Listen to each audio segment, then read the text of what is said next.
नहीं चलेगी, नहीं चलेगी। चुनाव आयोग की मनमानी नहीं चलेगी। अगर चुनाव आयोग हमारी मांगे नहीं मानती तो हम इस बार चुनाव का बहिष्कार करेंगे। असल हुआ यह है, इलेक्शन कमीशन ने एक बहुत कड़ा शब्द चुन लिया वोटर शुद्धिकरण का। यह थोड़ा पॉलिटिकल लगता है और इलेक्शन कमीशन तो एक संवैधानिक संस्था है। एक संवैधानिक संस्था कोई कार्य करना चाहती है देश में कोई, और उसके लिए एक पॉलिटिकल टाइप का वर्ड चुन लिया है। शायद इसीलिए कुछ बहुत बड़ा विवाद होता दिख रहा है। तो ये विवाद है क्या, क्यों मुझे उठ रहा है और इसमें कितने विवाद करने की जरूरत है, इन सब चीजों को मैं लेकर के आपके पास आया हूं। आइए समझने की कोशिश करते हैं। कल बिहार में वोटर शुद्धिकरण का कार्यक्रम चल रहा है इलेक्शन कमीशन के द्वारा। बहुत हंगामा हो रहा है। आपने कई न्यूज चैनल पर सुना होगा कि इलेक्शन कमीशन वोटर शुद्धिकरण के नाम पर कोई कार्यक्रम चला रही है।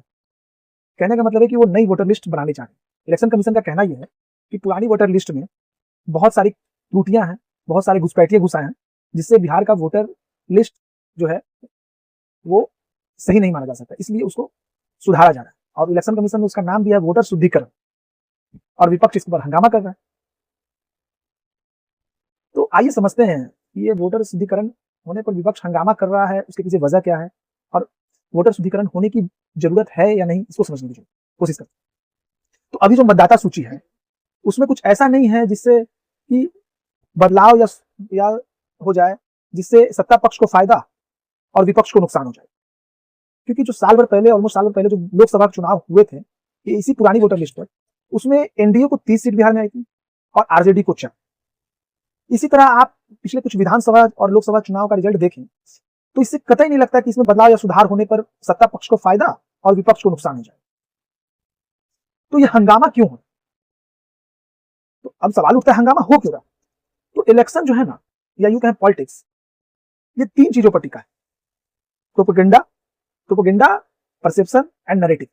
इसी आधार पर चुनाव लड़े जाते हैं, चुनाव जीते जाते हैं या चुनाव हारे जाते हैं। किसी भी चुनाव के पहले पक्ष और विपक्ष या जितनी भी पॉलिटिकल पार्टी चुनाव में हिस्सा ले रही होती है, वो चाहती है अपने हिसाब से, अपने फायदे के हिसाब से वोटर के बीच में एक प्रोपेगेंडा फैलाना, और उस प्रोपेगेंडा के आधार पर वोटर के माइंड में एक परसेप्शन बनाना, और उस परसेप्शन के आधार पर जो नैरेटिव क्रिएट होता है और वो नैरेटिव जिस पक्ष में जाता है उसी पर चुनाव में जीत हारते होते हैं। तो बस ये नैरेटिव बनाने का खेल है। विपक्ष ये कह रहा है कि, या जनता को ये मैसेज देने की कोशिश कर रहा है कि देखो, सत्ता पक्ष को हार का डर सता रहा है, इसलिए वो वोटर लिस्ट में छेड़छाड़ करके चुनाव जीतना चाहता है। और सत्ता पक्ष ये कह रहा है कि देखो, विपक्ष को हार शुरू से ही दिख रहा है कि वो हार रही है, इसलिए अभी से ही चुनाव हारने का बहाना ढूंढ रही है। इसमें कुछ नहीं है, ये सिर्फ और सिर्फ चुनावी मुद्दा कुश्ती भर है। झूठा प्रोपेगेंडा और नैरेटिव बनाकर जंगल में शेर के खिलाफ गलत परसेप्शन क्रिएट करना पड़े, पर इस बार शेर को जंगल का राजा नहीं बनने देंगे। अब बात करते हैं वोटर पॉइंट ऑफ व्यू से, क्योंकि हड़ताल हुआ है। तो हड़ताल हुआ है तो कहीं ना कहीं ये कहा जा सकता है कि विपक्षी नेतागण जो है वो वोटर्स को ये समझाने में कुछ हद तक सफल हो पाए होंगे कि आपको इससे परेशानी हो सकती है, या यूं कहें कि वोटर को ऐसा लगा होगा कि नहीं, कुछ तो परेशानी है, तब तो हड़ताल हुआ है। तो इस परेशानी एक्चुअल में है या नहीं, जैसे खेल खेला जा रहा है, राजनीति की जा रही है, इसको समझने के लिए हमें कुछ पहलू को समझना होगा। एक बात तो सभी को पता है कि बिहार के अधिकांश वोटर पिछड़े वर्ग के हैं और कम पढ़े लिखे हैं।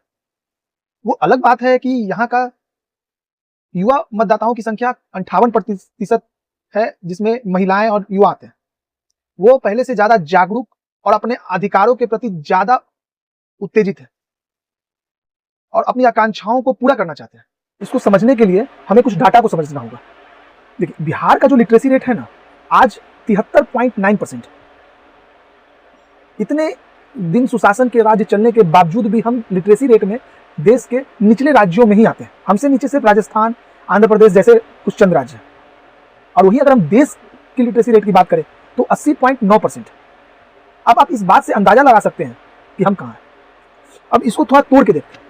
पुरुष की बात करें तो पुरुष का लिटरेसी रेट बिहार में 82.11%, और महिलाओं का बात करें तो महिलाओं का लिटरेसी रेट 65.5% है। उस राज्य में जहां के मुख्यमंत्री महिलाओं के नेता माने जाते हैं। ये एक विचार करने वाली बात है। मैंने आपको कुछ डाटा रखने की कोशिश की, मतलब बताने की कोशिश किया कि बिहार के वोटर किस तरीके के हैं। अब इस तरीके के वोटर होना ठीक है, हम जागरूक हो गए हैं, अपनी आकांक्षाओं के प्रति थोड़ा ज्यादा जागरूक हो गए हैं, अपने अधिकारों के प्रति थोड़ा ज्यादा जागरूक हो गए हैं, बट फिर भी हम अभी पिछड़े हैं और कम पढ़े लिखे हैं। तो ये बात तो सही है, कम पढ़ा लिखा व्यक्ति पढ़े लिखे व्यक्ति से ज्यादा कंफ्यूज हो सकता है, जहां तक मेरी समझ काम करती है। तो अब इसके आगे अगर आप चलोगे तो इलेक्शन कमीशन ने ही हमें कंफ्यूज कर रखा है।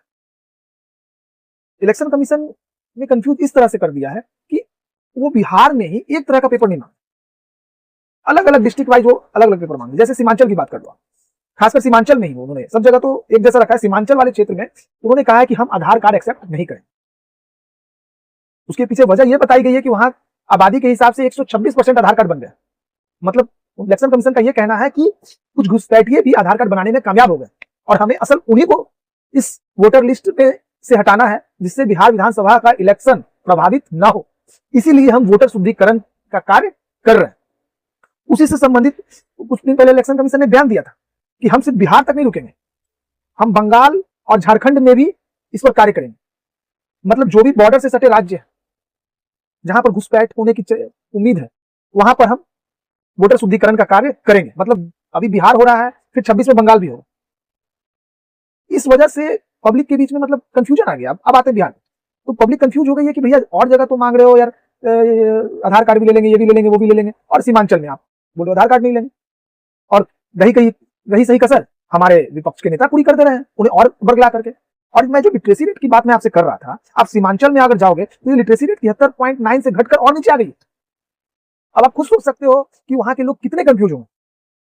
तो यहां पर इलेक्शन कमीशन को यह चाहिए कि भैया कुछ ऐसा स्टेटमेंट दे, क्योंकि उसके स्टेटमेंट भी पिछले कुछ दिनों में कई बार बदले।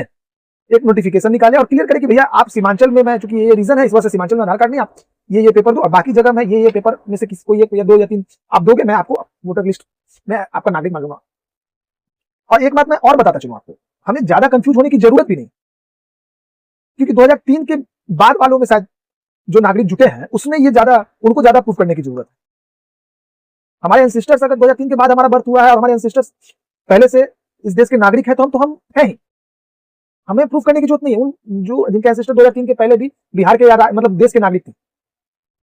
असल चोट चुनाव आयोग का 2003 वाले के बाद पर है, जो कि अगर आपका 2003 के बाद वोटर लिस्ट में नाम जुटा है तो, और खासकर आपके एंसेस्टर 2003 के पहले भारत के नागरिक नहीं थे या आपके एंसेस्टर भारत के नागरिक है ही नहीं, तो आपको ये पेपर अब देना होगा, और नहीं दे सकते हो तो आप बिहार के नागरिक नहीं हो।